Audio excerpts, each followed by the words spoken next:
friends, Kristin LaVanway here, and buyers, I'm sorry. This year really sucks. There's just no sugarcoating it.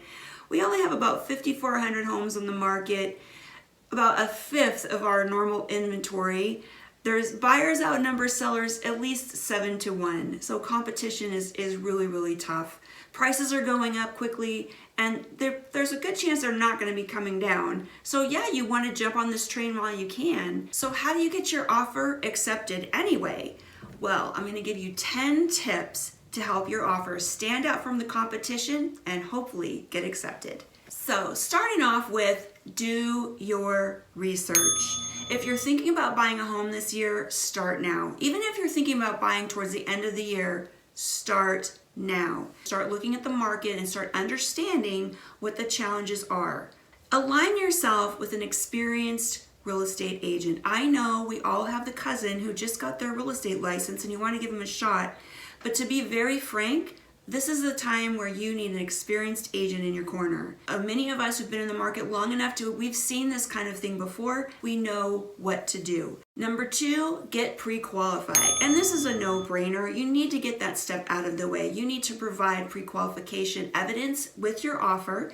And honestly, it goes more than that because you want to know where you stand. You want to know precisely what your borrowing power is, because that's going to be critical if you do have to kind of push it a little bit. Work with a good lender who's going to go through the whole process, getting your documents in order, doing an initial desktop underwriting just to shake it up and see if there's any surprises that are going to throw a monkey wrench into the process. You know, sometimes there's an old debt you didn't know about or something in your record that needs to be taken care of. Get that out of the way now.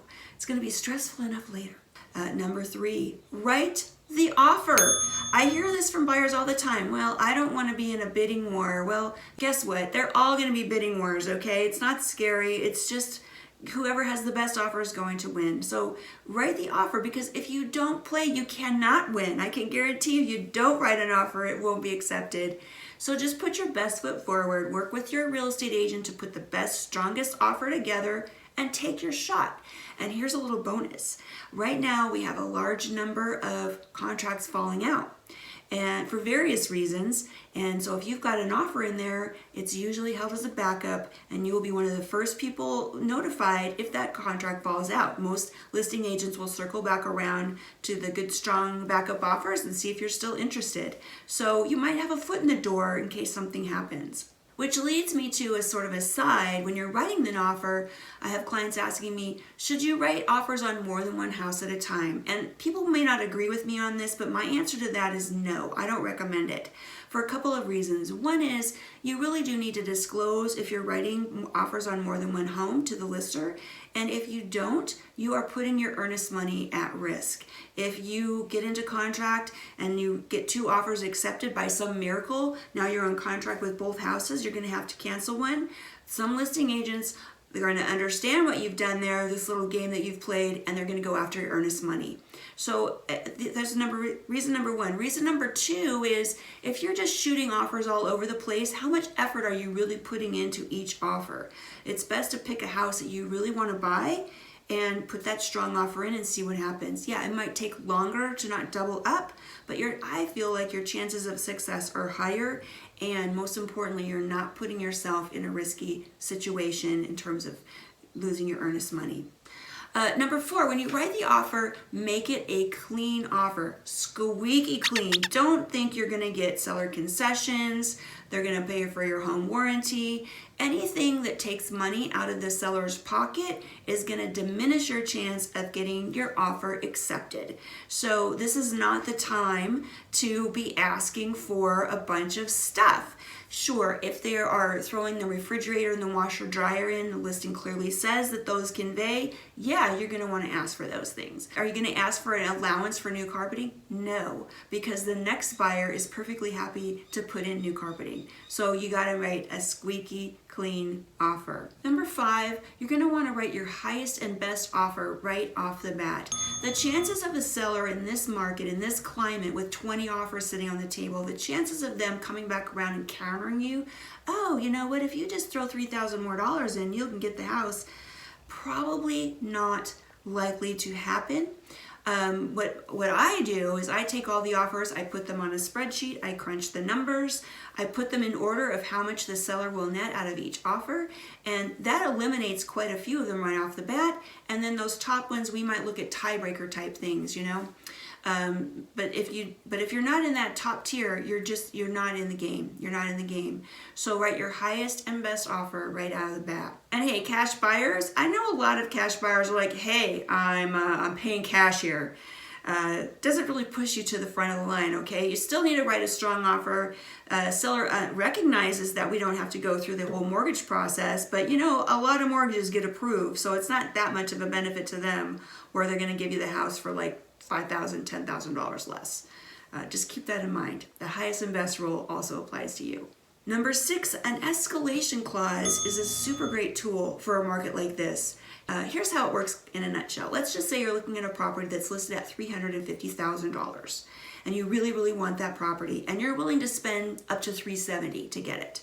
But you don't want to spend $370,000 if you don't have to. Totally get that. So you put the offer in, I'm going to offer $350,000, but if an offer comes in higher, I will beat that offer by $1,000. Something like that. Now, typically there's verbiage in the escalation clause requiring the listing agent to show the higher offer, show evidence that a higher offer came in, so they're not like making it up. A lot of buyers are very suspicious of that, but it's very standard in this market. It's been used for a number of years. Most agents who've been around the block are very familiar with the escalation clause. Number 7, inspection period tips. So the inspection period is a bit of a white knuckler in the escrow process because the buyer can cancel the contract, right? If they find something wrong with the property that they're not okay with, they can cancel the contract, or they can come back and ask the seller for a bunch of repairs. That's how it normally works. Well, in this market, don't expect the seller to do a bunch of repairs, not when they have 10 backup offers for people who are just dying to buy the house and are more than happy to fix that leaky sink on their own. So if you're going to ask for repairs, it better be something significant, something that will affect the ability of the home to sell. Some people are willing to reduce the inspection time. The standard is 10 days. Some people will reduce it down to 7 days or 5 days. And that can be helpful, but you want to make sure you give yourself enough time to do your due diligence because, again, you're buying a home and you're gonna be adopting all the issues that come with that house. And some people might be happy to just waive the inspection out of hand. I do not recommend that. I think that's putting yourself at great risk because there could be something significantly wrong with the home that would impact the value. Let's just say it needs a new roof, a new air conditioner. There's a big problem with, plumbing. It could be anything that you can't see with the naked eye, especially when you're walking through a house with all the other people who've come to that open house or whatever, right? You're not really getting a super good look at the house. So protect that ability to do your due diligence. Appraisal waiver. Okay, this is a big one, especially given that many offers right now are well above the asking price. Cash buyers, this is not for you, okay? You can skip to the next one. So basically, there's a appraisal contingency in the standard contract that states that if the property doesn't appraise for at least the purchase price, that the buyer can cancel the contract and get their earnest money back. It protects you against that. You can negotiate and things like that, but it's in there for your protection. So some buyers who are desperate to buy a house might be tempted to just waive that and say, I don't care, I'll just cover the difference. And that puts you at great risk because the difference might be well over what you have on hand. The sale price might be above the list price, but the list price might be above the market price. And you could be on the hook for tens of thousands of dollars. So if you're going to do that, if you're going to put some sort of appraisal waiver clause in your contract, I would suggest that you limit it. Say something like, buyer will cover $5,000 of the difference or something like that so that you know what you're putting at risk. Lenders, of course, require appraisal for you to get your mortgage, right? But in some cases, with a strong buyer, good down payment, they have enough statistics for the property value, sometimes the lender can get the appraisal waived. That's a completely different thing. That's up to the lender to do, and it just means that they're good to go with the value of the property and they're not going to hang things up with an appraisal. Then you don't have to worry about this. But most times, the lender is going to require an appraisal in order to approve your loan. Number 9, have an open mind. There are pockets in our market right now where there are more opportunities for buyers. If you're looking for that perfect move-in HGTV Pinterest home that 30 other buyers are scrapping over, it's going to be hard to get that. But if there's a home that's maybe in another area that's not quite as trendy, if the house needs a little bit of work, if it's not quite perfect for you, but it will do, you might find that you have more of an opportunity there than that Pinterest house where what everybody wants to buy. I'm not saying you should settle for a house that you despise by any stretch, but be open-minded to some other options. Maybe a different area, maybe a smaller house, maybe a house that doesn't have a pool. Whatever you can do to increase the number of options that you have to look at. And then last but not least, and this is probably the number one thing right now, is have patience. All right, have patience. I just recently was cleaning out some files from 2010, and every manila folder that I picked up had like 8 to 10 offers in it that were not accepted. Back in then, we just kept them all, we printed them all out. There would be 8 to 10 offers in each manila folder because that's what we had to do back then. We just kept trying. But guess what? Every one of those buyers ended up buying a house eventually. So just hang in there. It will get better at some point, but if you can get a house now, I think you'll find that you're going to pay a little bit less of a price. One last little piece of advice. Some buyers like to include a letter with their offer introducing them and their family to the seller so the seller knows who they're selling the house to. And it's a nice thought, and it might help in a tie-breaking situation. Maybe you have a compelling story, maybe you have a really cute dog. Who knows? It could resonate with the seller.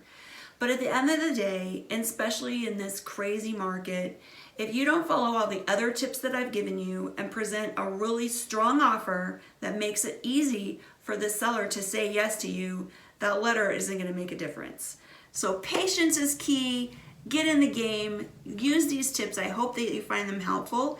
And if you have any questions or comments, or you'd like to sit down with me and put together a game plan to get you under contract, well, you know where to find me, Kristin here in Phoenix.com. That's where. Go out there and make it a winning day.